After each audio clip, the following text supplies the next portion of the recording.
Bauphal nursing ইনস্টিটিউটের প্রতীকী পরিবর্তন অনুষ্ঠান। সাইফুল ইসলাম, বাউফল, পটুয়াখালী প্রতিনিধি। পটুয়াখালীর বাউফল নার্সিং ইনস্টিটিউটের ৩৯ জন শিক্ষার্থীকে নিয়ে নবীন ও শিরাবরণ এবং প্রতীকী পরিবর্তন অনুষ্ঠান অনুষ্ঠিত হয়েছে।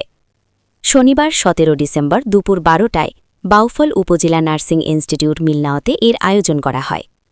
বাউফল নার্সিং ইনস্টিটিউটের অধ্যক্ষ মরিয়ম বেগমের সভাপতিত্বে আয়োজিত অনুষ্ঠানে প্রধান অতিথির বক্তব্য রাখেন উপজেলা নির্বাহী অফিসার সালেহ আহমেদ। প্রধান অতিথি তার বক্তব্যে বলেন, আমরা চাই আজকের দিনটা স্মরণীয় হয়ে থাকুক।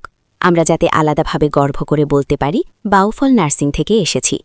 আজকের শপথের প্রতিটি বাক্য মেনে চলার চেষ্টা করব।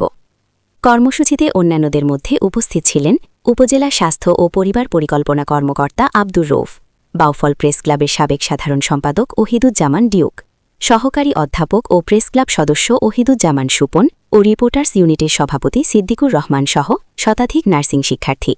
অনুষ্ঠান শেষে অতিথিরা শিক্ষার্থীদের শিরাবরণ এবং উপজেলা স্বাস্থ্য কমপ্লেক্সের নার্সিং ইনচার্জ মিনারা বেগম শিক্ষার্থীদের প্রতীকী পরিয়ে দেন। খুবই স্বল্প সময়ের মধ্যে প্রতিষ্ঠিত হয়। ১৯২১ সালে এটার ভিত্তি